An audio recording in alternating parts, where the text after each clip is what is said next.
Hello dear friends, dear Quanta, dear students, तो कैसे हैं आप लोग? I hope you all guys are very fine. तो आज का ये जो लेक्चर है, वीडियो है, after seeing more than 1000 comments and messages on Instagram, हज़ारों कमेंट और मैसेजेस इंस्टाग्राम पे पढ़ने के बाद जो प्रीवियस लेक्चर वीडियो रहे हैं उन पे कमेंट जो आए, मुझे ये लेक्चर रिकॉर्ड करना पड़ा क्या, ये मेरी जिम्मेदारी है, मैं इसे इग्नोर नहीं कर सकता हूँ। स्टार्टिंग में तो सोचा नहीं था कि ये इशू इतना बड़ा होगा, जो भी आप लोगों के साथ बोर्ड एग्ज़ाम्स के रिज़ल्ट में जो होगा बच्चों के साथ। बट अब पता चल रहा है आफ्टर आपके ये सारे कमेंट्स पढ़ने के बाद, मैसेजेस पढ़ने के बाद, कि ये छोटी बात नहीं है, ये इशू बड़े लेवल पे जाना चाहिए। क्योंकि 12th के रिज़ल्ट बहुत मायने रखते हैं। कोई 10th का रिज़ल्ट नहीं था, 12th का रिज़ल्ट बहुत मायने रखते हैं। और अगर आप 10th में भी हो फिर भी रिज़ल्ट तो रिज़ल्ट होता है। मेहनत की थी तो आपको मिलना चाहिए था कुछ ना कुछ फल, जो कि आपको नहीं मिला, आप सेटिस्फाइड नहीं हो। तो आफ्टर आगे बढ़ने से पहले मैं आपको यही कहना चाहता हूँ, अगर आपका भी इस साल बोर्ड रिज़ल्ट आया था या आया है बोर्ड रिज़ल्ट और आप सेटिस्फाइड हो या नहीं हो वो बात अलग है, ठीक है। लेकिन अगर आपका बोर्ड रिज़ल्ट आया है तो आपको कम से कम ये पूरा लेक्चर वीडियो देख लेना चाहिए, क्योंकि इसमें मेरी कोई बात नहीं है। मैंने कहा ना, ये सारे मैंने जो कमेंट्स पढ़े, उस कमेंट्स को पढ़ने के बाद मैंने कुछ पॉइंट्स उठाए हैं, कुछ टॉपिक उठाए हैं, या फिर बोलो बच्चों की डिमांड्स उठाई हैं। बच्चे मतलब आप लोगों की डिमांड्स उठाई हैं। और उन सारे कमेंट्स में से मैंने कहा मोर देन 1000 कमेंट्स, उन 1000 कमेंट्स में से 50% कमेंट्स तो ऐसे थे जिसमें बच्चों ने बताया था कि सेटिस्फाइड नहीं है, और नेक्स्ट 50% कमेंट ऐसे हैं जिसमें बच्चों ने डिमांड रखी है गवर्नमेंट के सामने कि कोई तो रेस करे इन डिमांड को, कोई तो इन प्रॉब्लम को बड़े लेवल पे ले जाए, इशू को ले जाए। तो डियर स्टूडेंट्स, ये जिम्मेदारी अब आपकी बनती है। मेरी जिम्मेदारी सिर्फ यहाँ तक थी कि मैं इन सारे इशूज़ को उठा करके एक साथ रख के किसी बड़े प्लेटफॉर्म पे रेस करूँ, लेकिन इसको आगे बढ़ाने की जिम्मेदारी ना आपकी है। इससे मेरा कोई फ़ायदा नहीं होने वाला है, क्योंकि मुझे तो बोर्ड एग्ज़ाम्स देने नहीं है, मेरे परसेंटेज बढ़ने नहीं है, ठीक है, मैं कब का दे चुका हूँ बोर्ड एग्ज़ाम्स। लेकिन ये आपकी जिम्मेदारी है, क्योंकि ये आपके लिए है, ये जो भी है, ठीक है। तो ये जितने भी मैंने वीडियो कमेंट्स पढ़े, उस पर मेनली 5 इशूज़ थे या 5 डिमांड्स थे बच्चों के। अब सारे 5 के 5 डिमांड एक साथ नहीं, किसी की 1 डिमांड, किसी की 2 डिमांड, किसी की 3, करते करते मैंने फाइनली कंक्लूज़न निकाला और समझ गया कि फाइनली ये चीज़ें बच्चे चाहते हैं। और मेरी अब जिम्मेदारी बनती है कि मैं उसे उन सारे डिमांड्स को एक साथ इकट्ठा करूं, कलेक्ट करूं और अपलोड करूं, ठीक है। बाकी इसको किस लेवल तक पहुंचाना है, इस इशू को बड़े लेवल तक पहुंचाना, तो ये जिम्मेदारी आपकी है, ठीक है। और मैं ये सब बिल्कुल नहीं करता कि लाइक शेयर कमेंट, ऐसा कुछ भी नहीं है। आपको अगर अपनी फ्रेंड की या फिर अपनी थोड़ी भी परवाह है आगे आने वाली करियर की, फ्यूचर की, तो ये आपकी जिम्मेदारी है कि आप इसे शेयर करोगे, ठीक है। तो पूरे नोट्स बनाने पड़े आप लोग के कमेंट्स के, इतने सारे कमेंट, 4-5 घंटे लगे थे पढ़ने में। तो पहला डिमांड बच्चों का, सरकार ने क्या कहा, गवर्नमेंट ने क्या कहा, एजुकेशन मिनिस्टर्स ने क्या कहा कि अगर आप सेटिस्फाइड नहीं हो एग्ज़ाम से तो आपके री एग्जामिनेशन होंगे। और एग्जामिनेशन के लिए 15 डेज़ दिया, मतलब 15 अगस्त से 15 सितंबर, 15 अगस्त से 15 सितंबर का दिन दिया गया है। बच्चों का पहला इम्पॉर्टेंट डिमांड क्या है, डियर गवर्नमेंट, आप सुन लीजिए कान खोल करके, री एग्जामिनेशन डेट को आगे बढ़ाया जाए। 15 डेज़ इनफ नहीं होता है तैयारी करने के लिए, ठीक है। और इस बात को मैं अच्छे से समझता हूँ। बच्चों ने करीब 6 महीने पहले से पढ़ाई बंद कर दी है, या फिर मान लो 4 महीने पहले से पढ़ाई बंद कर दिया, सिलेबस बंद कर दिया। ऐसा नहीं है कि उन्होंने पढ़ाई नहीं की थी, ऐसा नहीं है कि उन्होंने हार्डवर्क नहीं किया था। जितने नंबर उनको अभी भीख में मिले हैं ना, उससे ज़्यादा वो मेहनत करके और लिख करके एग्ज़ाम में ला सकते थे। लेकिन क्योंकि आप लोगों ने एग्ज़ाम कैंसिल करवा दिया, या फिर पहले से ही चल रहा था कि एग्ज़ाम कैंसिल होगा, उस चक्कर में बच्चों ने पढ़ाई बंद कर दी। अब 15 दिन में बताओ वो सिलेबस कैसे रिवाइज करें? Is it possible? No, I don't think is possible. बच्चों के कमेंट्स में साफ साफ दिख रहे हैं। तो डियर गवर्नमेंट, बस एक ही डिमांड, ये मेन डिमांड है, डिमांड तो अभी बहुत है लेकिन ये सबसे मेन डिमांड है कि बच्चे अगर एग्जामिनेशन देने के लिए तैयार भी है ना, तो उनको ज़्यादा समय दो। 15 अगस्त से 15 सितंबर, 15 दिन इनफ नहीं होता है, ठीक है। अभी तो रिजल्ट आया कल, ठीक है, 30 से 31 तारीख को रिजल्ट आया और 15 अगस्त को आप एग्ज़ाम लोगे, ये कोई ठीक बात नहीं। आप बच्चों को समय दो। पहला डिमांड, री एग्जामिनेशन के लिए हमें समय चाहिए, टाइम चाहिए। सेकंड डिमांड, कॉलेज में मेरिट बेस्ड एडमिशन नहीं बल्कि एंट्रेंस एग्जाम के बेस पर एडमिशन हो।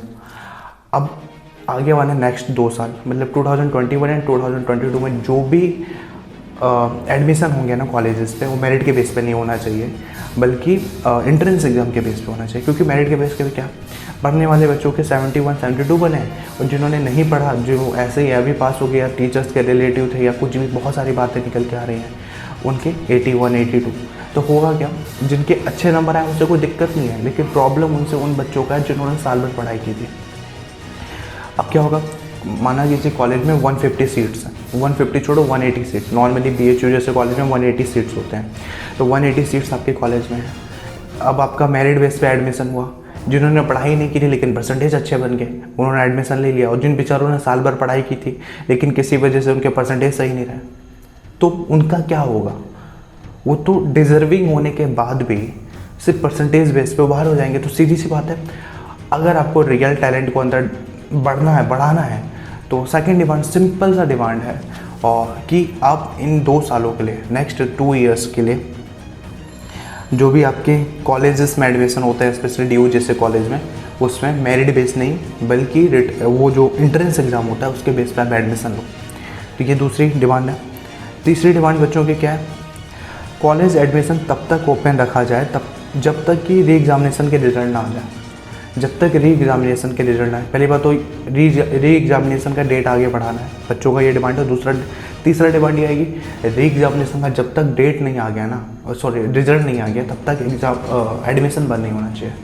होगा क्या, आप री एग्जामिनेशन तो हो गया, सपोज रिजल्ट भी आ गया और रिजल्ट भी अच्छा आ गया, मान लिया कि अच्छा रिजल्ट आ गया, लेकिन बच्चों का क्या बेनिफिट, अगर उनके कॉलेजेस में एडमिशन बंद हो गया, उनको बीटेक करना है या मेडिकल की तैयारी करनी है या फिर BSc करना है, BA करना है, BCom करना है, उनका क्या फ़ायदा, उनको तो साल बर्बाद हो जाएगा इस तरह से। वो री एग्जामिनेशन के रिजल्ट का वेट करते रह जाएंगे, एडमिशन ओपन होगा, बंद हो जाएगा और वो रिजल्ट आते ही रह जाएगा। तो थर्ड जेन्युइन डिमांड क्या है बच्चों की, जब तक री एग्जामिनेशन के रिजल्ट ना आ जाए तब तक किसी भी कॉलेज में एडमिशन बंद नहीं होना चाहिए, थर्ड डिमांड। फोर्थ डिमांड क्या है बच्चों के, NIT JEE और अदर कॉलेजेस में मिनिमम 75% के जो क्राइटेरिया है, बहुत सारे कॉलेजेस होते हैं, एग्ज़ाम्स होते हैं, NIT और JEE के एग्जाम्पल दे रहा हूँ, बहुत सारे होते हैं, उसमें 75% की क्राइटेरिया होती है कि मिनिमम 75% आना चाहिए। भले उसमें एंट्रेंस एग्ज़ाम हो रहा है, लेकिन एंट्रेंस एग्ज़ाम में भी मिनिमम 75% का क्राइटेरिया वो रखते हैं कि 75% से नीचे रहा तो आप एडमिशन नहीं ले सकते। तो ये जो कॉलेजेस है ना, उसमें नेक्स्ट 2 ईयर्स के लिए या फिर नेक्स्ट 2 ईयर छोड़ो 2021 के लिए जो अपेयर हो रहा है 75% की क्राइटेरिया को फ़िलहाल बुला दिया जाए। सिंपल, जिसने एंट्रेंस एग्ज़ाम क्लियर किया है उसे एडमिशन दिया जाए। ये 75% का आपकी कोई वैल्यू नहीं रहेगी, क्योंकि अब 90% और 60% वाले बच्चों में कोई डिफरेंस ही नहीं दिख रहा है।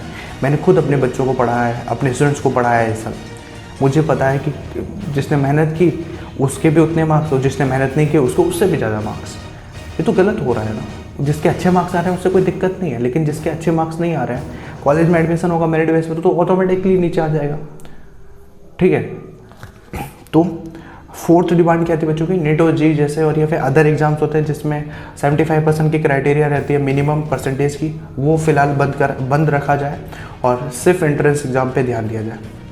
एंट्रेंस क्लियर है तो आप एडमिशन दो, नहीं क्लियर है तो मत दो, लेकिन 75% वाला मिनिमम परसेंटेज की क्राइटेरिया बंद रखो। फिफ्थ डिमांड है बच्चों का, कोई ईजी तरीका निकाला जाए जिसके थ्रू जो बच्चे अपने रिजल्ट से सेटिस्फाइड नहीं हैं उनके रिजल्ट रीचेक करवाए जाए और उनके मार्क्स डिस्ट्रीब्यूशन को डिटेल में समझाया जाए। देखो, एक तरीका तो मैंने प्रीवियस लेक्चर में भी समझाया था, वीडियो में भी समझाया था कि आप RTI फाइल करो, लेकिन रियलिटी ये है कि RTI मैंने भी बहुत बार फाइल की है अगेंस्ट अपने कॉलेज स्कूल। RTI के साथ दिक्कत ये है ना कि आप RTI फाइल तो कर दोगे, लेकिन 30 दिन वेट करना पड़ेगा उसके लिए। ठीक है, 30 डेज़ के अंदर वैसे आ जाता है, लेकिन 30 डेज़ आप वेट करोगे, फिर पता चला कि जिस चीज़ का वेट करते थे RTI आपके फिर वो सेटिस्फेक्शन लेवल को टच नहीं कर रहा है, तो फिर आप क्या करोगे? RTI लिखने के बाद आप क्या करोगे? वो तो बोल देंगे कि ऐसे ऐसे मार्क्स डिस्ट्रीब्यूशन हुआ था, बाकी आप देख लो। नहीं, बच्चों का क्या डिमांड है, RTI से काम नहीं चलेगा, CBSE को कोई ईजी तरीका निकालना पड़ेगा, ऑनलाइन तरीका। ठीक है, कोई ऑनलाइन तरीका सबसे बेहतर है, कोई ऐसा पोर्टल खोले, कोई ऐसा वेबसाइट खोले CBSE, या कोई लिंक प्रोवाइड करवाए जिसमें कि जो स्टूडेंट्स अपने नंबर से सेटिस्फाइड नहीं हैं उनके मार्क्स डिस्ट्रीब्यूशन को, बच्चों को समझ में नहीं आ रही है 30+30+40 का मार्क्स डिस्ट्रीब्यूशन, या यूपी बोर्ड में जो डिस्ट्रीब्यूशन हुआ, उत्तराखंड बोर्ड में, अदर स्टेट बोर्ड में डिस्ट्रीब्यूशन हुआ, उस डिस्ट्रीब्यूशन बेस पे तो नंबर ही नहीं दिया। बहुत से बच्चे कह रहे हैं स्कूल वाले जो उसमें निकाल रहे हैं, बहुत से बच्चे कह रहे हैं कि भैया इस नंबर पे, इस क्राइटेरिया के बेस पे 30+30+40, या फिर यूपी बोर्ड में जो क्राइटेरिया था, उत्तराखंड बोर्ड या अदर स्टेट बोर्ड में, उस क्राइटेरिया पे, उस लेवल पे आपको उस फॉर्मूले के बेस पे हमें नंबर ही नहीं मिला है।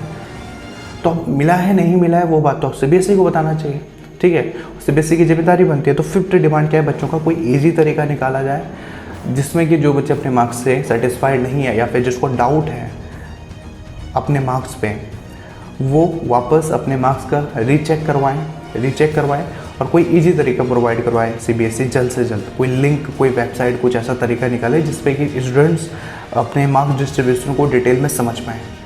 उस लिंक को प्रोवाइड पे जो सीबीएसई होगा वो ऐसा कुछ हफ्ते दिन का टाइम दे, 7 डेज़ का टाइम दे, 7 डेज़ के अंदर मार्क्स डिस्ट्रीब्यूशन को डिटेल में समझा करके बच्चों को भेजें। सीबीएसई की जिम्मेदारी बनती है, ठीक है। तो ये 5 मेन डिमांड से मैं एक बार फिर से रिपीट कर देता हूँ। 15 अगस्त से 15 सितंबर के बीच जो आपने री एग्जामिनेशन का डेट कहा है उसे तो डेफिनेटली आगे बढ़ना चाहिए, बिकॉज 15 डेज़ में जिन बच्चों ने 2-3 महीने पहले से पढ़ाई छोड़ी हुई है, रिवाइज करना पॉसिबल नहीं है। सेकंड डिमांड ये है, कॉलेज में मेरिट बेस्ड एडमिशन बंद करो, एंट्रेंस एग्जाम दो। थर्ड डिमांड ये था बच्चों का कि री एग्जामिनेशन का रिजल्ट जब तक ना आ जाए तब तक कॉलेज में एडमिशन बंद नहीं होना चाहिए। फोर्थ ये था कि नीट जी और अदर जो एग्ज़ाम्स होते हैं उसमें 75% मिनिमम 75% मार्क्स का जो क्राइटेरिया होता है, या कॉम्पिटिशन एग्ज़ाम होते हैं उसमें जो क्राइटेरिया होता है, इस 2021 या 2022 के जो बैच चल रहा है ये, उसमें 75% का क्राइटेरिया बंद करो, सिर्फ जिसने एंट्रेंस क्लियर किया उससे एडमिशन दो। क्योंकि 75% और 80% 90% में कोई फ़र्क ही नहीं दिख रहा है सर, कोई एक्साइटमेंट नहीं। किसी ने पड़ोस में बोल दिया 90% आए, कोई एक्साइटमेंट नहीं आ रहा है अंदर से। 90% सबको पता है कैसे आ गया, ठीक है। या फिर बच्चे तो डायरेक्ट बोल रहे हैं जिसका टीचर से कॉन्टैक्ट हो उसके अच्छे नंबर। 90% वाले ऐसे नहीं कि सारे ऐसे कॉन्टैक्ट वाले हैं, अच्छे बच्चे भी हैं। और फिफ्थ डिमांड, सीबीएसई कोई ऐसा लिंक प्रोवाइड करवाया, वेबसाइट बनाया, पोर्टल बनाया ऑनलाइन, जिसपे कि बच्चे डायरेक्ट अपने मार्क्स डिस्ट्रीब्यूशन को, जिसको अपने मार्क्स से संतुष्टि नहीं है या फिर डाउट है, वो मार्क्स डिस्ट्रीब्यूशन को डिटेल में समझ पाएँ वहाँ पे कि मेरे मार्क्स ऐसे कैसे आ गए। 10th में मेरे अच्छे थे, 11th में अच्छे थे, 12th में ऐसे कैसे आ गए, या फिर 10th में अच्छे थे, 11th में अच्छे नहीं थे, लेकिन इतने भी बुरे नहीं थे कि 12th में इतने गंदे मार्क्स आ जाए। बहुत से बच्चों को डायरेक्ट फेल कर दिया, मैं देख रहा हूँ कमेंट्स पढ़ रहे हैं बच्चे के, बहुत से कह रहे हैं कि बच्चे मैंने फेल कर दिया, बट 10th और 11th में फेल था ही नहीं, तो मुझे फेल कैसे कर दिया, हाउ इज इट पॉसिबल। तो डियर स्टूडेंट्स, ये 5 डिमांड्स हैं और ये डिमांड्स मेरी तो है नहीं, ये आप ही की डिमांड्स और आपकी फ़र्ज बनता है, आपकी जिम्मेदारी बनता है। आप अपने मार्क्स से सेटिस्फाइड हो या नहीं हो, लेकिन आपके अगर आप सेटिस्फाइड हो तो आप ये सोचो कि आपके जो दोस्त हैं, भाई बहन हैं, उनके साथ गलत हो रहा है, तो ये आपकी जिम्मेदारी बनती है कि आप इसको ज़्यादा से ज़्यादा शेयर करो। मुझे नहीं पता ये लेक्चर वीडियो 10 लोगों के पास पहुंचेगा या 50 लोगों के पास, लेकिन इसे 10 और 50 तक पहुंचाने से काम नहीं बनेगा। इस लेक्चर को, इस वीडियो को मैक्सिमम लेवल पे शेयर करना पड़ेगा, तभी आवाज़ ऊपर तक उठेगी, रेज होगी। छोटा स्टोरी है, इग्नोर नहीं कर सकते हो इसे। फ्यूचर डिसाइड करता है और single sheet of paper can't decide our future. गलत है, इंडिया में तो डिसाइड करता है भाई। ओके, तो I hope you guys are very fine. और फाइन तो क्या होंगे यार, मेंटली डिस्टर्ब सब है, मुझे पता है, कमेंट में बहुत मतलब बुरा लग रहा है देख के। तो अभी के लिए इतना ही, मिलते हैं नेक्स्ट लेक्चर में।